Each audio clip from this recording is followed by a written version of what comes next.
Chers auditeurs bien-aimés dans le Seigneur, bonjour. Je suis pour vous servir encore ce matin, Maman Blanche. Et nous allons parler ce matin d'un sujet qui mine. Vous savez, depuis hier, nous parlons des choses qui touchent la société, qui touchent le corps de Christ, qui touchent tout le monde, les choses qui concernent tout le monde. Aujourd'hui, nous allons parler du vin, de la boisson. Je sais que nombreux sont ceux-là qui disent c'est l'excès qui tue. Ce matin, je crois que à base de la parole de Dieu, quelqu'un sera édifié, quelqu'un sera bâti. Et que ceux-là qui continuent à raisonner soient fixés pour toujours pour la gloire de Dieu. Éternel mon Dieu, mon roi, merci Seigneur pour le souffle de vie. Merci pour la santé. Merci pour ce moment privilégié que tu me donnes presque chaque jour, Seigneur. Oh Papa, c'est une façon de manifester ton amour dans ma vie. C'est une façon de parler à quelqu'un, de bâtir quelqu'un pour la gloire de ton nom, Seigneur. Gloire à toi. Seigneur, dispose de toutes choses en nous et surtout que les raisonnements se taisent ce matin. Que les pensées mauvaises sortent et qu'elles disparaissent au nom de Jésus. Et que notre cœur soit disposé à recevoir la semence ce matin pour qu'un jour nous nous retrouverons dans ton royaume. Au nom de Jésus, j'ai prié. Amen. Bien-aimés, le vin, la boisson, le vin, la boisson, matin, midi, soir, les débats. Le Seigneur Jésus, le premier miracle qu'il a fait, c'est le vin. Le Seigneur Jésus, le premier miracle qu'il a fait, il a transformé l'eau en vin. Mais est-ce que les raisins ne donnent pas du fermenté et du non fermenté? Personne ne vous dira jamais rien. Et je pose toujours la bonne question, même comme ça vous choque, comme certains en parlent. Est-ce que le Seigneur Jésus, quand il faisait quelque chose, il s'arrêtait en chemin? Quel est le degré d'alcool de ce vin-là que le Seigneur Jésus a transformé? Donnez-nous le degré d'alcool de ce vin. Cette boisson, ce vin était-il alcoolisé? Ce vin était-il juste du fruitage, du jus de raisin tout simplement? Bien-aimés, arrêtons de raisonner et arrêtons de blasphémer. Et cela ne concerne pas seulement les hommes, même les femmes sont là-dedans. Tout le monde est là-dedans, même les enfants. Aujourd'hui, je crois que vous êtes bien calés dans votre chaise. Même si vous partez maintenant, vous éteignez la radio pour dire, elle va encore nous parler de quoi? Ça ne changera rien. La vérité du Seigneur restera la vérité du Seigneur. Vous ferez tout simplement ce qui est bien, c'est d'écouter. Je ne suis pas parfaite, je n'ai pas dit des choses extraordinaires, mais je crois que quelqu'un sera édifié ce matin. La boisson, c'est quoi? C'est un liquide qui se boit. La boisson peut être de l'eau. Parce qu'en général, les gens ne prennent pas de l'eau comme une boisson. Quand ils disent « je voudrais boire quelque chose », quand on leur propose de l'eau, ils sont offensés, ils sont offusqués. Que je dis que je veux boire, c'est l'eau que tu me donnes. Mais c'est d'abord l'eau. L'eau est bonne pour la santé. L'eau est bonne pour ton organisme. La première boisson qui doit venir dans la pensée de quelqu'un quand on a soif, c'est d'abord de l'eau potable, limpide, inodore, incolore. C'est la première boisson. Parce que quand on est sorti du sein de notre mère, la boisson par excellence que nous avons pu prendre, c'est le sein, c'est le biberon, le lait artificiel. C'était pas alcoolisé. Il n'y avait pas de l'alcool dedans. Les habitudes que nous prenons en grandissant, en voyant ce que notre entourage fait, en copiant les mauvaises habitudes des autres, aujourd'hui c'est devenu comme un rituel, c'est devenu comme quelque chose. Si vous ne prenez pas d'une boisson alcoolisée, c'est que vous avez un problème. Les amitiés se cassent le jour que quelqu'un dit « Non, je ne prends plus de boisson, je ne prends plus d'alcool. » Tu veux montrer quoi? Qu'est-ce que tu veux dire? il faut toujours donner une explication pourquoi on arrête de prendre de l'alcool. Pourquoi on arrête d'en consommer. Quand vous avez commencé à prendre, est-ce que vous avez donné des explications à quelqu'un pourquoi vous avez commencé? Maintenant, les gens ne s'entendent plus parce que l'autre a arrêté de boire. Il n'est plus de bonne compagnie. Il n'est plus bien parce qu'il faut s'enivrer. S'il vous plaît, je vous en prie. La boisson, c'est un liquide qui se boit. Point. Ça peut être de l'eau, ça peut être une bière, ça peut être tout ce que vous voulez. Mais moi, je m'arrête d'abord que la meilleure qui soit, c'est de l'eau. C'est l'eau. L'alcool, c'est quoi? C'est un liquide incolore, inflammable, obtenu par distillation du vin et de jus sucré fermenté. On va vous parler là de fermentation. Le vin, c'est une boisson alcoolisée provenant de la fermentation du raisin. Un raisin qui n'est pas fermenté on ne peut pas appeler ça du vin. Ou certains vont appeler du vin parce que ça sort du raisin. Oui, la base c'est le raisin. Aujourd'hui, je voudrais parler des choses simples. Je voudrais dire à quelqu'un, allons terre à terre. C'est l'excès parce que certains ont commencé à laisser-nous ça, c'est l'excès qui est un problème pour le Seigneur. Bien-aimés, nous allons lire ce matin. Nous allons d'abord nous calmer 2 minutes et nous allons lire dans Lévitique. Je commence par l'Ancien Testament. Après, nous allons continuer. Lévitique 10, verset 9. La Bible dit, c'est dit dans Lévitique 10, verset 9. Tu ne boiras ni vin, ni boisson alcoolisée, toi, ainsi que tes fils, lorsque vous entrerez dans la tente de la rencontre. Sinon, vous mourrez.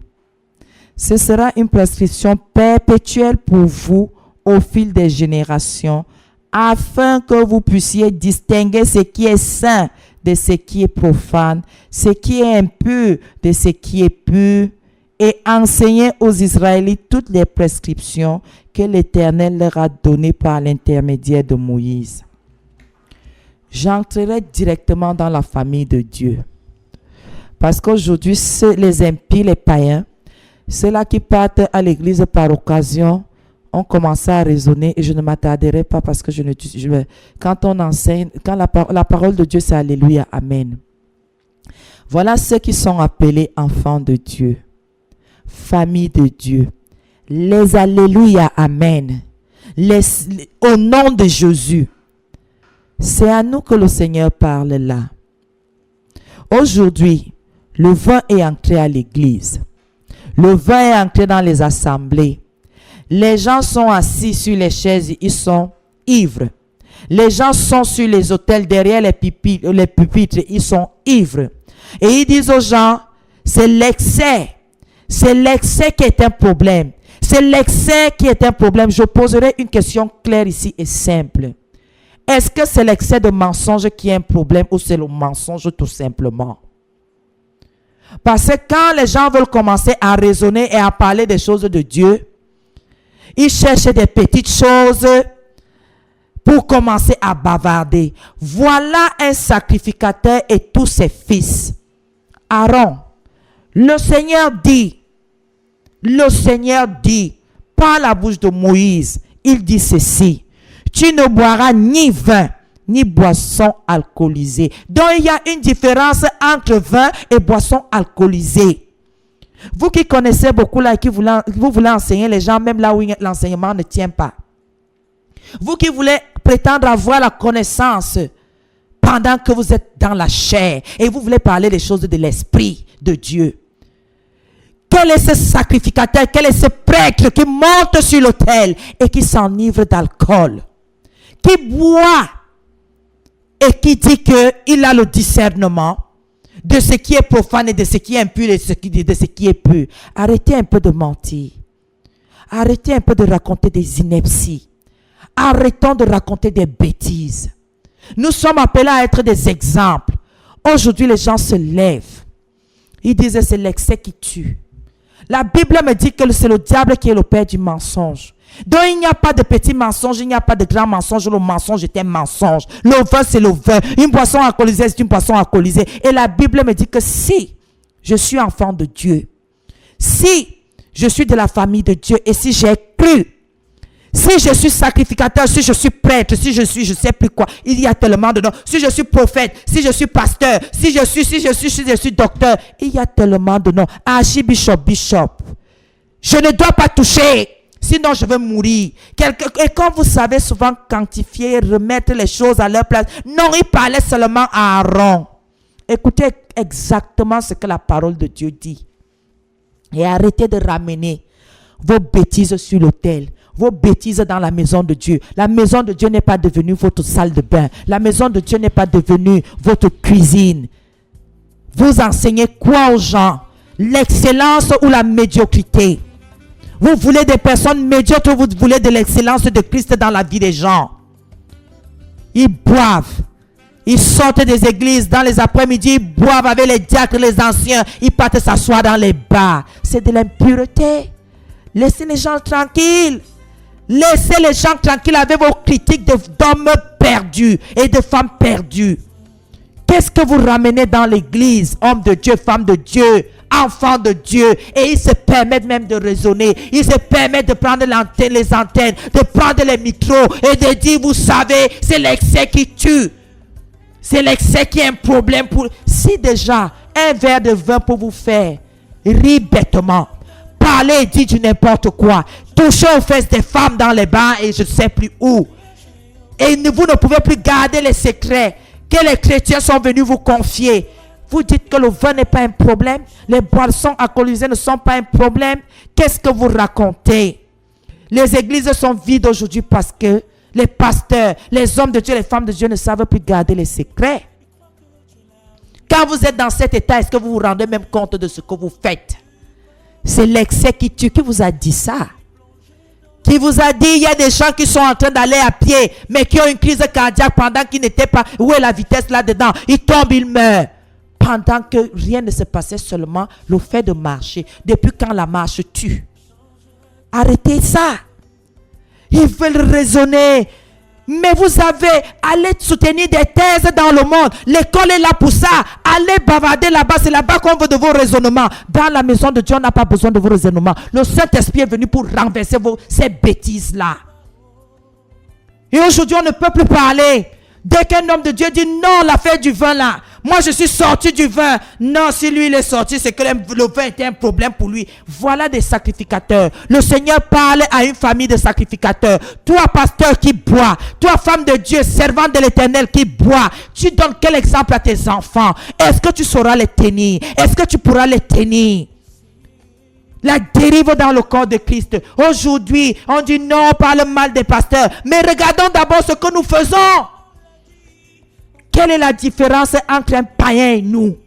Entre ces impies, ces gens-là qui boivent du matin au soir, ils sont où? Regardez comment nous réagissons quand nous avons bu. Regardez comment nos familles sont frustrées quand nous avons bu. Regardez ce qui se passe avec nos femmes, avec nos maris. Les voisins nous entendent nous quereller. Un pasteur qui rentre chez lui à 4 heures du matin, ce n'est pas qu'il avait une nuit de prière. Ce n'est pas qu'il était en train d'assister à une chrétienne. C'est qu'il était au bar. Comment dire ça? Il était dans les beuveries. Et quand on parle, la critique est facile. Qu'est-ce que vous croyez? Nous étions tous là-dedans. La délivrance sort en enlevant ces impuretés. Qu'est-ce que vous croyez? Que vous êtes des exemples? Que vous êtes exceptionnels? Que vous êtes comment? Qu'est-ce que vous voulez venir pratiquer la philosophie dans les choses de Dieu? Celui qui vous a donné l'intelligence, pouvez-vous être plus intelligent que lui? Celui qui vous a donné la sagesse, pouvez-vous être plus sage que lui? Mais arrêtez ces bêtises. Et ils sont là, ils amènent les gens à la dérive. Ils ne veulent rien entendre. Non, vous savez, quand quelqu'un est limité, il n'a pas encore compris, laissez-nous. Quand vous avez déjà fléchi le genou devant Baal. Laissez les gens tranquilles. Je sais que je dois tenir ma chair. Je dois soumettre ma chair. Toutes les œuvres de la chair sont contraires aux œuvres de l'esprit. Qu'est-ce que vous voulez me dire? Celui qui boit aujourd'hui un verre de vin, au bout de 2 ans, il n'est plus à un verre de vin. Il est déjà, la bouteille est déjà finie, il entame déjà une deuxième. Qu'est-ce que vous voulez nous expliquer même? Qu'est-ce que vous voulez même nous dire? Vous voulez dire que nous sortons du ciel pendant que vous êtes sur terre? Nous tous, nous sommes nés ici. Nous connaissons les problèmes de ce monde. Nous connaissons les limites. Et nous avons besoin de donner, de nous discipliner. Un homme de Dieu vient imposer les mains aux gens. Il parle, c'est le vin. C'est le vin. C'est le vin. C'est le vin. Après, quand ils ne peuvent même pas prêcher là-dessus. Vous savez, c'est l'excès qui est un problème. Mais taisez-vous un peu. Ce qui vous a gagné, ne laissez pas que les mêmes démons soient dans les vies des gens. Vous faites le transfert de démons qui a quoi? Vous pouvez gérer le peuple quand vous leur donnez déjà, vous ouvrez déjà cette brèche-là dans leur vie. Mais dites la vérité aux gens. La Bible dit à Aaron, à ses fils, vous touchez au vin, vous mourrez. Écoutez très bien. Sacrificateur, prêtre, archibishop, bishop, évêque, dites tout ce que vous voulez. Et si vous voulez éteindre vos radios pour dire que cette femme qui a donné la parole à la femme, j'ai reçu la grâce par la grâce de Dieu. Arrêtez cette dérive dans le corps de Christ. Même les femmes de Dieu sont là-dedans. Elles boivent, elles se saoulent. Après, elles sont étonnées qu'elles se retrouvent dans les lits des chrétiens, des partenaires des églises. Et elles sont étonnées. Je sais que qu'est-ce qui m'est arrivé. Mais tu as bu. Tu as bu. Tu t'es enivré. Tu as bu. Tu as pris du vin. Tu as bu une boisson alcoolisée. Et la Bible dit que nous mourrons. Ne regardez pas toujours que la mort, on va chercher le secret. Il y a une mort spirituelle, séparée de Dieu. Alors le diable commence à nous tourmenter. Nous tourmenter. Les gens disent aujourd'hui, nous sommes les patriarches de l'évangile au Cameroun. Patriarches de quoi? Vous êtes une bande de soulards. Qu'est-ce que vous enseignez aux gens? Et vous voulez soumettre la nouvelle génération qui arrive pour leur dire non, vous ne connaissez rien, nous on s'est battus. Mais laissez les gens tranquilles. Les apôtres se sont battus avant vous. Ils ont été pendus, tués. Étienne a été lapidé. Qu'est-ce que vous voulez? Qu'est-ce que vous voulez venir nous dire? Que quoi? Que parce que vous vous êtes battus, maintenant vous êtes dans la dérive, vous êtes éloignés de Dieu. Nous aussi nous devons être éloignés de Dieu. Nous devons pratiquer les mêmes choses pour qu'il n'y ait aucune différence entre le bon et le mauvais. Jamais. Jamais. Si c'est le Seigneur que nous suivons tous. Que ceux qui se sont égarés reviennent sur le chemin. Que ceux qui sont sur le chemin restent sur le chemin. Que celui qui se suit de plus en plus. Que celui qui est sanctifié se sanctifie de plus en plus. Le vin, la boisson alcoolisée. Les gens aujourd'hui, l'église est gâtée. Allez dans les réunions des pasteurs. Ils donnent le foliré aux gens. Mais ils ont une autre foliré. Ils ont même des noms qu'ils donnent. Les dames Jeanne de 5 litres de vin rouge. Et aujourd'hui, ils veulent nous parler. Vous parlez de quoi? Qu'est-ce que vous allez enseigner dans l'église? Quand une femme va arriver, vous dites que mon mari boit, il tombe dans les rigoles. Vous allez lui dire quoi? Non, laissez votre mari faire. Puisque vous êtes dans les mêmes liens. Qui va parler en faveur de qui? Au Seigneur pour que ça laisse, pour que ça lâche. Surtout n'en parlez pas. C'est que vous venez d'être, comment ils disent? Les yéyés. Les yéyés parlent des choses qu'ils ne comprennent pas. Laissez-nous tranquilles avec ça. Jésus même était un yéyé. Il n'a pas mis l'homme sur terre, mais il a fait des choses extraordinaires. Extraordinaires que nous avons même de la peine à mettre en pratique aujourd'hui, à produire. C'est pour ça que nous sommes dans la dérive des supports, des cailloux et des mouchoirs et des bouteilles d'eau. Tout ça pourquoi? Quand quelqu'un est déjà éloigné de Dieu, quand il a déjà transgressé la loi de Dieu, il commence à amener le peuple dans un petit couloir obscur. Buvez, c'est l'excès qui tue. Péchez un peu. C'est le gros péché qui éloigne de Dieu. Ce n'est pas le péché. Ce n'est pas le petit péché. La Bible dit que tout péché mène à la mort. Tout, il n'y a pas de grand péché, il n'y a pas de petit péché. Dès que tu as violé la gloire de Dieu, tu es hors jeu. Et l'arbitre doit siffler. Les boissons alcoolisées. J'ai entendu le bilan. Les journalistes en parlaient. Que les Camerounais ont bu l'équivalent du fleuve Vouri. Brasserie. Bien-aimé, on boit quoi comme ça? Que la SNEC donne, ça ne doit pas, ce n'est pas notre problème. On ne boit rien. Un peuple d'ivrognes, un peuple soulard, peuple camerounais. On ne doit pas parler parce que laissez-nous gérer notre argent. Ce n'est pas votre argent. L'or et l'argent appartiennent à Dieu. Ce n'est pas la grâce de Dieu que vous avez de l'argent. Ce n'est pas sa grâce que vous en avez. Ça ne vous appartient pas. Vous savez bien qu'on touche aujourd'hui, demain on n'en a plus. Vous racontez quoi? Bande d'ivrognes, de soulards, un peuple assujetti à l'alcool.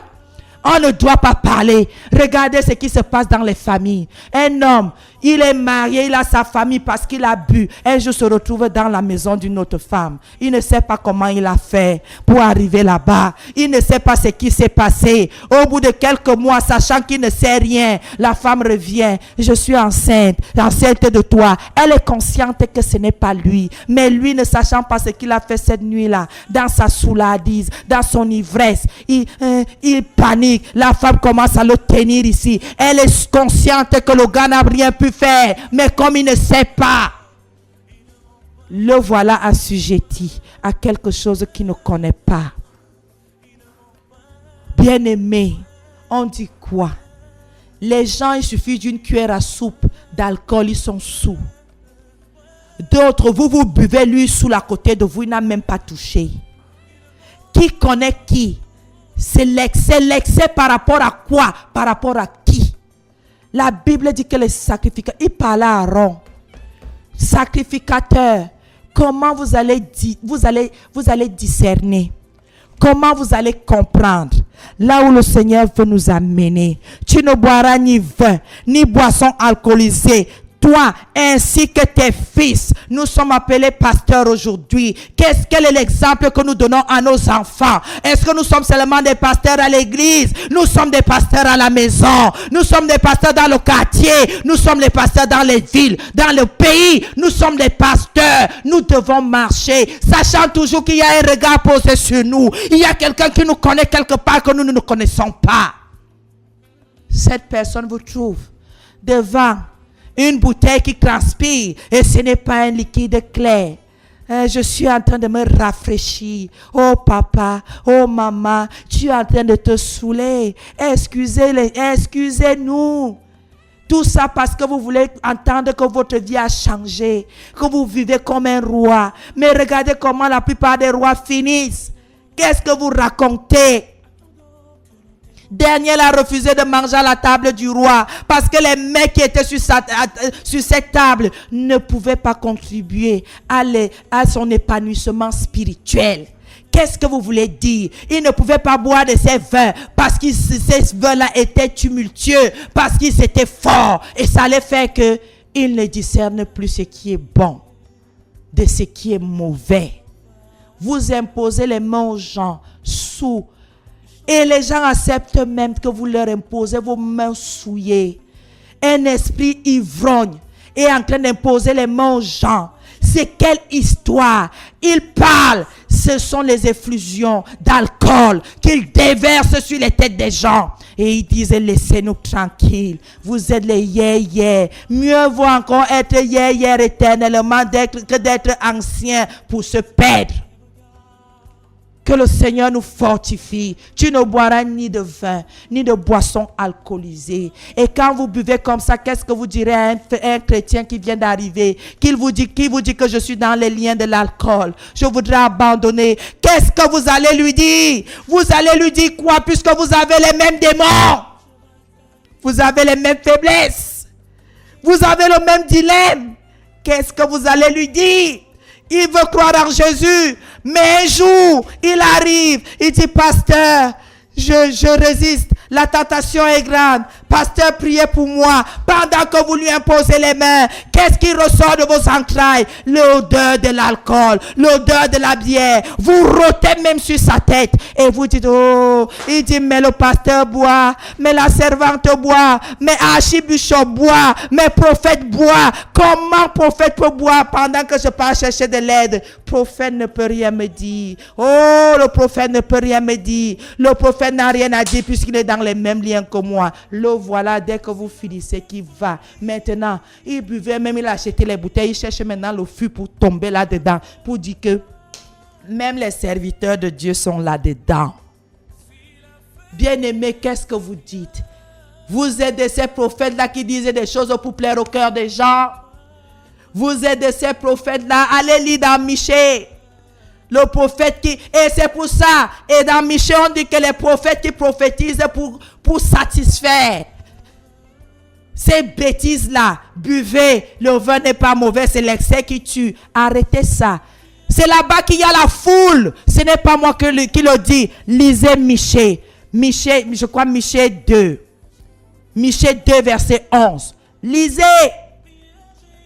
Le Seigneur est passé par la bouche et des grands prophètes d'Isaïe. Il a commencé à dire dans Lévitique, il a continué par Isaïe, il est allé à Proverbes, il a continué à parler inspirant les hommes, il est allé à Michée, il a dit il y a des prophètes qui viendront, qui vous diront que l'excès ne tue pas, c'est l'excès qui tue, un petit, ça ne fait rien. Mon frère, tu bois quoi? Regarde comment tu commences à rire bêtement, même ce qui n'est pas amusant t'amuse. Écoute comment tu dévoiles tous les secrets de ta vie, écoute comment tu dénigres ta femme, écoute comment tu es en train de dénigrer tout le monde. Écoute toutes les méchancetés que tu dis. Regarde quand tu bois, comment tu tapes sur ta femme. Tu oublies même que c'est ta femme. Regarde quand tu bois, comment tu insultes ton mari. Tu insultes tes enfants. Tu insultes ta belle famille. Regardons ce que nous faisons quand nous sommes sous l'emprise, la domination de l'alcool. Vous racontez quoi? L'alcool n'a pas d'amis. Tu as la veste, ça te souille. Tu as la chemise, ça te jette par terre. Tu as le jean, ça se déchire. L'alcool n'est l'ami de personne. Tu es là, tu dis que tu maîtrises. Toi-même, tu sais que tu ne maîtrises pas. Il t'arrive par moment de boire plus que tu ne peux boire et de te trouver mal, d'avoir la gueule de bois le lendemain. Qu'est-ce que vous voulez même enseigner aux gens? Qu'est-ce que vous voulez même nous dire? Si l'exemple ne vient pas des serviteurs de Dieu, l'exemple viendra d'où? Vous voulez nous dire quoi? La Bible dit que si quelqu'un aspire à être responsable à l'église, qu'il ne soit pas donné au vin, qu'il ne s'adonne pas au vin. Mais aujourd'hui, non, un petit verre de temps en temps, laissez-nous tranquilles. La tentation, c'est la tentation. Le péché, c'est le péché. La chute, c'est la chute. Le jour que tu trouveras quelqu'un qui peut dépenser suffisamment d'argent pour que tu boives plus que de coutume, tu boiras. Laissez-nous. Le jour que tu iras là où quelqu'un, belle maison, peut tout te donner, tu boiras et tu tomberas. Laissez. Vous raisonnez, le raisonnement est nul et sans effet en Christ. Continuez à vous tuer, continuez à vous poignarder, continuez à vous ridiculiser, continuez à vous rabaisser pendant que le Seigneur veut vous élever. Vous vous rabaissez. Combien de pasteurs se sont retrouvés à dormir avec les femmes des diacres, avec les femmes des anciens, parce qu'ils ont bu? Combien ont les enfants avec ces femmes? Taisons-nous un peu. Combien de prêtres ont fait les enfants à nos mamans? Vous racontez même quoi? Toujours pour les bêtises là, l'hypocrisie, le mensonge. Ils cachent même ce qu'il ne faut pas cacher. Ils raisonnent sur la parole de Dieu. Ils blasphèment. Et ils continuent à dire, vous savez, quand vous entendez un pasteur parler comme ça, c'est que lui-même il a des problèmes. Taisez-vous. Vous n'avez rien à dire. La Bible dit, quand tu n'as rien à dire, tais-toi. Même vous, les mamans dans les maisons, allez m'acheter ma bière quotidienne. Regardez après avoir fini cette bière comment vous dormez. Vous dormez comme la mort vient vous prendre. Vous dormez, on peut même vous transporter, on vous amène. On vide toute la maison, on vous dépose en route, la voiture monte sur vous et vous trouvez que la boisson, le vin, l'alcool n'est pas un problème. Qu'est-ce que vous racontez aux gens? Quand vous dormez là, quelqu'un peut même venir vous violer. Vous ne saurez jamais. Puisque pour vous, c'est votre somnifère. Pour que je dorme bien, il faut que je boive. Pourquoi pour dormir bien, tu ne peux pas prendre un temps de prière? Seulement la boisson, seulement les choses physiques. Et personne n'appelle le Seigneur. Oh Seigneur, viens nous délivrer de l'alcool. Non, vous savez, c'est l'excès qui tue. Les gens vous trompent. Les gens sont déjà morts. Et ils vous amènent petit à petit vers le lieu de leur mort. Et vous acceptez parce que ça plaît à votre chair, parce que ça plaît à votre cœur, parce que c'est ce que vous voulez entendre que l'Église vous dise. Bien-aimé, le vin n'est pas bon. Une cuillère à soupe, un petit bout, une demi-bouteille, une bouteille. Le vin n'est pas bon. Ce n'est pas bon, c'est tout.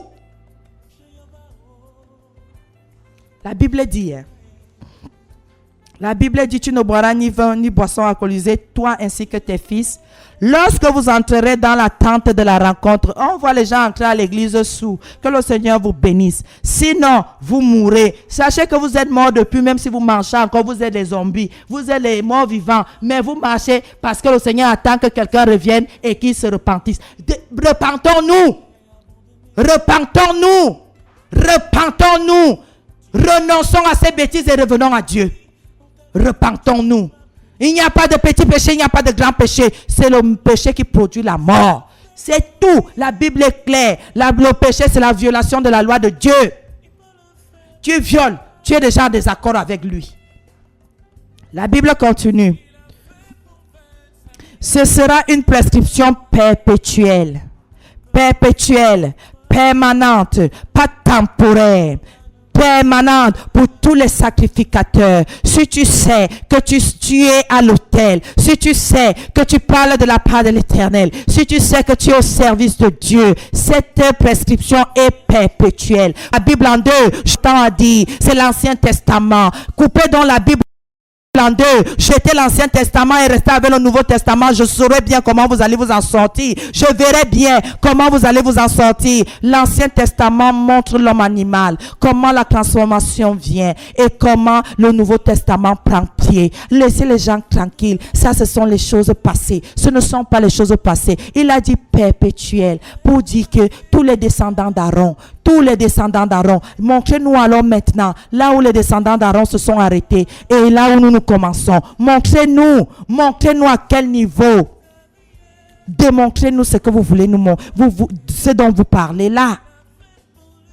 Cette prescription est perpétuelle pour vous au fil des générations, sacrificateurs, prêtres, servants de l'Éternel, soyez tout ce que vous voulez. Cette prescription est éternelle. Elle est perpétuelle de génération en génération. Ta génération, le fruit de tes entrailles, tes enfants, tes fils, tes filles. Cette prescription est comme ça. Personne ne touche au vin. Vous touchez au vin, ni aux boissons alcoolisées. Parce que si on avait dit boissons alcoolisées, quelqu'un, ceux qui pensent là, qui connaissent trop le français, pour dire que non, ici c'est le vin, ce n'est pas une boisson alcoolisée. Je vous en prie, on a parlé de vin, on a parlé de boissons alcoolisées pour dire que vous qui savez tergiverser là, vous qui savez raisonner là, taisez-vous d'abord 2 minutes et écoutez ce que le sage vous dit. Nos enfants, parce qu'ils ne nous ont pas vu pratiquer ces choses-là, ne doivent pas les pratiquer. Combien d'enfants de pasteurs sont dans la débauche? Ce sont eux qui mettent les filles enceintes à l'église. Et les pasteurs se lèvent toujours. Non, mon fils ne peut pas faire ça. Votre fille ment. Non, ma fille ne peut pas faire ça. Votre fils ment. Taisons-nous. Les dérives que nous commettons, les choses que nous commettons dans les maisons, parce que nous disons que nous sommes cachés de l'église. Les enfants voient, les enfants copient. Et ce sont eux qui vont nous souiller demain. Ce sont eux qui vont ressortir notre instabilité, ressortir nos démons. Ce sont eux qui vont mettre la pancarte pour dire voilà ce que papa est, voilà ce que maman est, voilà ce que notre famille représente. Une famille éloignée de Dieu, dans la dérive totale. C'est ça. C'est ça. C'est ça. Vous voyez aujourd'hui, les pasteurs ne veulent plus habiter près des églises. Ils ne veulent plus parce qu'ils ont une vie à cacher. Ils ont quelque chose à préserver. Ils ont quelque chose... Oh, bien-aimé. Ouh, bien-aimé. Ça fait honte. quelqu'un à l'église, comment dit ça, en Vogada, il habite Bonedis, Minkan, pourquoi il veut séparer sa mauvaise vie, pourquoi il est pasteur seulement à l'église, à la maison il n'est pas pasteur, dès qu'il est sorti de l'église il n'est plus pasteur, parce qu'il mène une vie vraiment terrible. Il ne veut pas qu'on voit sa souillure. À qui tu fais? Tu oublies qu'il y a un juge qui t'attend quelque part et qui te voit. C'est lui qui va te juger. Est-ce que c'est l'église qui va te juger? Jamais. L'église ne va jamais te juger. Mais non, c'est celui qui t'a envoyé là, qui t'attend. Il t'attend au petit tournant. Tu te lèves, tu parles à l'église n'a rien à voir. Chacun est venu pour se débattre, pour arriver au bout. La marche là n'est pas facile. Mais toi qui es devant les gens, qui doit être un exemple, qu'est-ce qui se passe? Les pasteurs qui découchent, les pasteurs qui passent 2 nuits dehors, ils abandonnent leurs femmes, ils sont dehors. Tu étais où? Il y a une chrétienne que je ne connais pas, mon papa, une chrétienne que je ne connais pas, mon mari. Tu étais où? Le téléphone éteint, il revient, il n'a même pas honte, il ne peut même pas demander pardon, orgueilleux, arrogant, prétentieux, éloigné de Dieu, sorcier. Et nous sommes là, les servantes. Je vais en mission.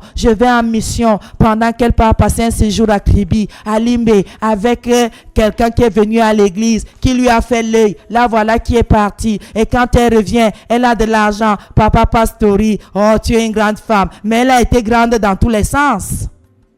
Dans tous les sens. Bien-aimé. Oh, le vin va nous finir. Si ça ne nous a même pas déjà fini, nous claquons les doigts dans les bars avec nos collègues de Souladise. De Ésaïe 28, verset 7. La Bible dit, mais eux aussi, ils titubent sous l'effet du vin. Et les liqueurs fortes les égarent. Prêtres et prophètes titubent sous l'effet des liqueurs fortes. Ils sont troublés par le vin. Ils s'égarent à cause des liqueurs fortes. Ils titubent en prophétisant. Ils vacillent en rendant leur verdict. Toutes les tables sont pleines de vomissements infects. Il n'y a plus aucune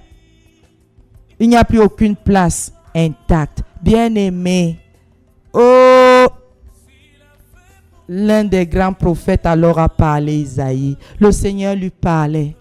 Les prophètes aujourd'hui, ils ouvrent les bars. Jésus-Christ de Nazareth. Ce qu'un homme de Dieu trouve à faire, c'est d'ouvrir le bar. Et lui-même, il part dans son bar, il entre dans ses bouteilles, il n'en ressort plus. Quand il ressort, c'est chaos. Vous voulez même que les gens croient comment? Vous voulez que l'évangile avance comment avec cette débauche-là? Puisque la Bible dit que celui qui boit, c'est de la débauche, le vin là, la débauche. Donc tu n'es pas différent de celui qui se prostitue. Laissez-nous. Non, elle prend les versets à tort et à travers, mais laissez-nous un peu tranquilles. Combien de prophètes on a vu tituber parce qu'ils étaient sous? Combien d'intercesseurs et les secrétaires ont enfermé les hommes de Dieu dans les bureaux? Pourquoi? Ils étaient sous, ils sont devenus incohérents. Qu'est-ce qu'on ne sait pas? Et parfois même ils sont sous, ils mettent les mains sur les secrétaires. Ils les violent. Laissez ça. Laissez. C'est tellement honteux. Mais si on n'en parle pas, c'est que nous-mêmes nous ne nous aimons pas. Nous ne nous aimons pas. Qu'est-ce que le vin détruit l'évangile? Le vin détruit les vies des pasteurs et des femmes de Dieu. Le vin. Qu'est-ce que nous avons avec cette chose-là qui n'est pas de... Le Seigneur a transformé l'eau en vin. Est-ce qu'il nous a dit donc d'entrer dans les fûts de vin là? Ouais, bien-aimé. Certains vont jusqu'à dire si lui-même est là, c'est qu'il en a bu. Machin. Raisonnez autant que vous voulez. Vous n'avez même plus de limites. Et tout ça pour vous convaincre que ce que vous faites n'est pas mal.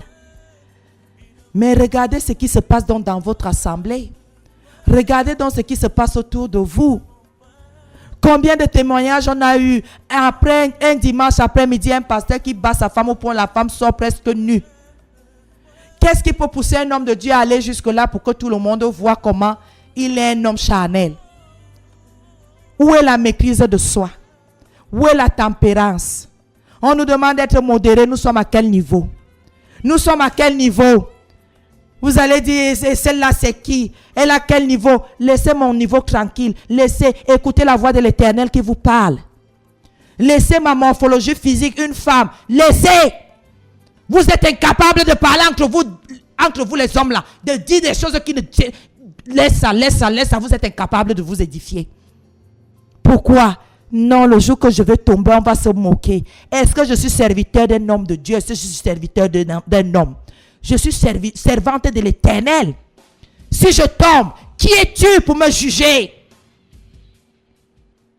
Mon maître est là pour me relever et pour me châtier si c'est possible, le veut. Mais aujourd'hui, c'est que l'arrogance a entré. On boit et puis quoi? Laissez-moi, je suis serviteur de Dieu. C'est au Seigneur de me parler. Depuis qu'il te parle, tu n'écoutes même plus sa voix puisque tu ne la discernes même plus. Et tu es conscient de cela que tu n'entends même plus le Seigneur. Quand il te dit même quelque chose, c'est tellement tu es confus et flou que tu ne sais même plus ce qu'il t'a dit exactement. Tu ne comprends plus rien. Pourquoi? Tu es sous la domination de quelqu'un d'autre qui n'est pas Christ.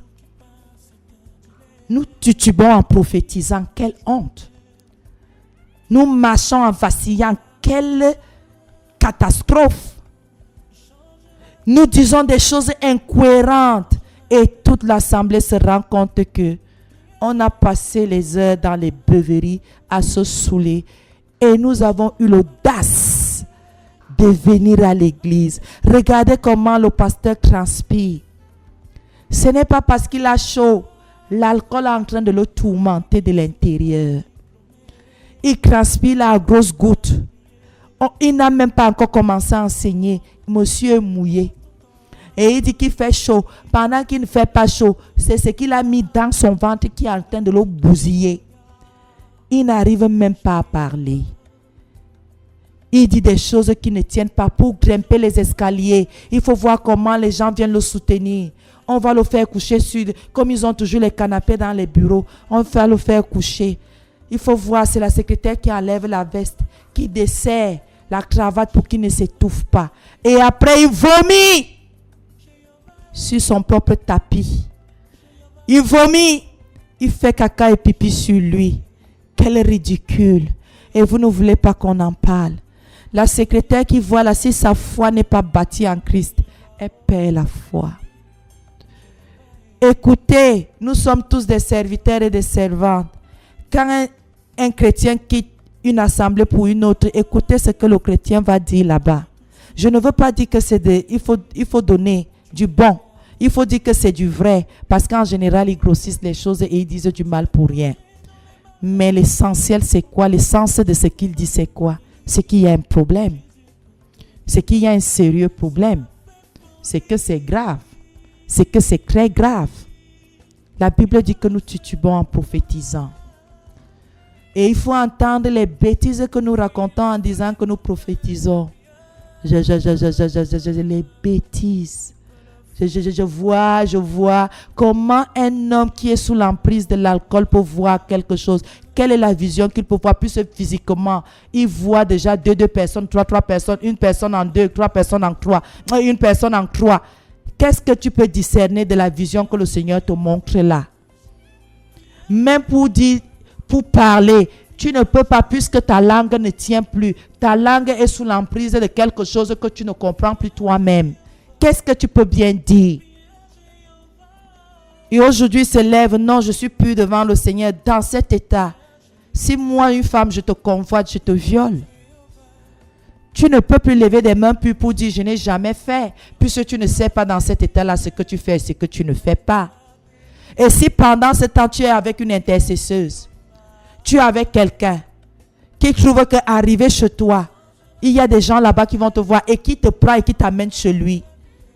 La personne peut te donner un bain puisque tu as vomi sur toi. Bien-aimé, voilà quelqu'un d'externe à ton couple qui voit ta nudité. Vous savez que vous pouvez aller jusqu'où? Oh, qu'est-ce que vous racontez? Vous voulez même me dire quoi? Que moi je suis d'un monde à part qu'on ne connaît pas. On connaît depuis et on connaît très bien. Et nous comprenons à demi-mot. Nous allons dans Proverbe parce que c'est là où quelqu'un va comprendre. Proverbe là concerne tout le monde. Proverbe 20 verset 1. La Bible dit: le vin est moqueur, les boissons fortes sont bruyantes, s'enivrer n'est pas sage. J'espère que quelqu'un a compris que s'enivrer n'est pas sage. Et le vin est moqueur, vous commencez à être bizarre ici, vous-même vous ne comprenez pas pourquoi vous êtes si bizarre. Vous commencez à dire des choses qui ne tiennent pas, vous ne comprenez pas pourquoi. Allons dans Ésaïe 5, verset 11. Ésaïe 5, verset 11.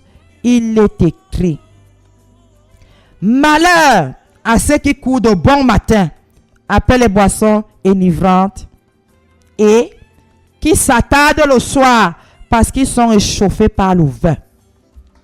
Voilà, le Seigneur dit malheur à toi. Au lieu de manger le matin, au lieu de manger le pain haricot, boire la tasse de lait, ou je ne sais pas quoi, le Nescafé, le café, la première chose de ton petit déjeuner, tu es au bar, donne-moi une bien tapée. La Bible dit malheur à toi. Comme vous n'avez peur de rien là, malheur à toi qui va de bon matin. 6 heures du matin, c'est lui qui part toquer le barman que ouvre. Ouvre comment? Je suis quand même un candidat élu. Et je dois maintenant, je dois être en fonction. Et ma fonction c'est quoi? Soulard. Je dois déjà commencer à préparer mon estomac, à recevoir toute la journée. Soulard, ivrogne. Vous voulez qu'on vous appelle comment? Perdu, égaré. Vous voulez qu'on vous appelle comment? Irresponsable. Commencez à calculer l'argent. Les biens que vous buvez par jour, calculez cet argent. Vous allez voir que vous êtes multimillionnaire et que le duplex que vous avez construit, vous l'avez construit en bière et c'est parti dans le sol. Et aujourd'hui, moi je suis pauvre, hein? Tu n'as même pas encore été pauvre. Tu verras. Compte le nombre de bières que tu bois par jour. Le nombre de bouteilles de vin que tu débouches. Le nombre de champagne que tu casses tous les soirs. Tu es multimillionnaire. Mais pourquoi tu n'as même pas les calabotes? Pourquoi tu n'as même pas terre battue? Pourquoi tu n'as pas un toit? Tu es en location, tu es chez ton oncle, tu es chez ta mère, tu es chez ton père, tu es encore chez vous. Est-ce que tes parents t'ont accouché pour que tu cales là? Dès que vous parlez comme ça, c'est le chenou, non? Ce n'est pas le chevaux, c'est chez vos parents. Et ils ont fait ce qu'ils avaient à faire. Vous croyez qu'ils sont contents? Petit ivrogne, tu viens cogner la porte tous les 6 heures, tous les 5 heures, c'est le chez toi? Est-ce que c'est le chez toi? Tu bois, est-ce que c'est qu'on me donne? Pourquoi les gens là ne peuvent pas te donner de cet argent pour que tu fasses quelque chose de bien avec? Tu finis de boire, narcissique, égoïste, dans ton ventre, seulement ton ventre. Et certains disent même, c'est ce que quelqu'un met dans son ventre qu'il part avec. On ne part avec rien. Ce que tu mets dans ton ventre avant de mourir, si tu ne fais pas attention, tu fais d'abord caca. Tu vas d'abord aux toilettes et tu laisses aux asticots. On ne part avec rien. Rien. On part. Poussière, on était poussière, on repart poussière, on s'est fini comme ça. Toi qui cours de grand matin, toi qui ne peux même pas d'abord prier le matin, dis merci au Seigneur qui t'a donné le souffle de vie. Mais ta première pensée, c'est qui a déjà ouvert à cette heure-ci. La Bible dit, le Seigneur est passé par la bouche du prophète Isaïe pour dire malheur à toi. Ça veut dire qu'il y a un jugement déjà sur ta tête. De bon matin, tu cours déjà. Malheur à ceux qui courent de bon matin après les boissons enivrantes et qui s'attardent le soir pour rentrer. Il faut que le barman te chasse, que lui veut déjà aller dormir. Tu es toujours là. Tu es là. Tu changes de table, tu fais le tour. S'il y a 10 tables, tu fais 10 tables seulement pour qu'on te donne une. Et pour rembourser, dès que tu as 10 000, il faut que tu donnes pour que ça continue. On continue à te donner quand tu n'en auras pas. C'est quelle qualité de travail on t'a vendu, qui t'a acheté? C'est quelle qualité de choses que tu fais comme ça? Quand est-ce que tu vas t'occuper de ta famille, de ton père, ta mère? Ou tu vas les honorer quand? Est-ce que quand ils te faisaient, ils ont dit que Seigneur, fais-nous accoucher d'un soulard, fais-nous accoucher d'un ivrogne? Et bien-aimé, même les ministres, l'affaire là touche tout le monde, même les ministres, même les secrétaires d'État, regardez les sous comme des petits bêtes, des petits perdus, les animaux en veste. Les sacrificateurs, les ministres de Dieu, osent raisonner là-dessus. Vous savez, ça dépend de l'angle, ça dépend de l'équerre, ça dépend de quel côté le soleil s'est levé et de quel côté il va se coucher. Ça dépend de l'ombre. Taisez-vous. Taisez-vous. Quand vous êtes déjà touché par l'ennemi, l'aveuglement est là. Et arrêtez de dire que celui qui n'a pas le Saint-Esprit ne peut pas être aveuglé. Si vous attristez le Saint-Esprit, si vous éteignez, dans Thessaloniciens, la Bible dit n'éteignez pas l'Esprit. Donc on peut éteindre l'Esprit. Donc laissez les gens tranquilles. Revenons seulement à Dieu. Taisons-nous. Tu t'assieds sur les bancs des buveurs, tu es en danger. Celui même qui boit, c'est la débauche, tu es prostitué. Donc ne vous gênez pas. Le Seigneur connaissait la pensée de l'homme, que l'homme va dire que je pense que, qu'est-ce que tu peux penser? C'est ta pensée supérieure à la pensée de Dieu. Revenons aux créatures et honorons le Seigneur de nous avoir fait grâce en envoyant son Fils pour nous délivrer de ces liens. C'est ma seule joie sur terre. Bois de temps en temps. Tu n'as aucune joie. Je noie les soucis. Les soucis vont se noyer. Après, ils vont revenir à la surface. Dès que l'eau baisse, ils reviennent à la surface. Il faut encore les noyer. Donc, tu resteras dans la noyade toi-même. Et sache que tu noies tout en toi. Ce ne sont pas seulement les soucis. Que Dieu nous garde ce matin. Qu'il nous préserve. Et toi qui étais déjà assis, tu levais déjà le coude. Vraiment, baisse-le pour de bon et pour de vrai. Et que le Seigneur te garde. Toi qui vas au marché avec l'argent de ration, tu sais déjà comment tu vas jongler. Tu manges une tête de poisson braisé au marché avant d'aller faire la cuisine. Tu coupes une bière. Tu as déjà ton assaut que vous partez au marché ensemble pour aller faire ça. Commencez à savoir que vous êtes en danger. Malheur à vous qui vous levez de grand matin avec des intentions de vous saouler et de boire toute la journée. Que le Seigneur nous bénisse ce matin. Femme de Dieu, homme de Dieu. Vous, enfants de Dieu, créatures de Dieu, sachez donc qu'il y a des choses qui ne plaisent pas à Dieu. Même si nous pratiquons ces choses-là, on se dit que tout est permis, mais tout n'est pas utile. Faisons attention. Le raisonnement là, c'est pour les humains. C'est pour soutenir nos thèses dans des écoles normales, le doctorat et tout ce que vous voulez. Quand nous pratiquons les études supérieures, abstenons-nous de raisonner avec le Seigneur et de raisonner avec sa parole. Que le Seigneur nous bénisse. Seigneur Jésus, tu es le seul. Tu es venu, Seigneur, pour nous revêtir d'un habit neuf, pour nous revêtir de la sainteté. Seigneur, ce matin, purifie, nous garde, nous préserve, nous protège, nous. Ô Seigneur, fortifie ceux qui sont dans ces liens et que la gloire te revienne au nom de Jésus. Amen.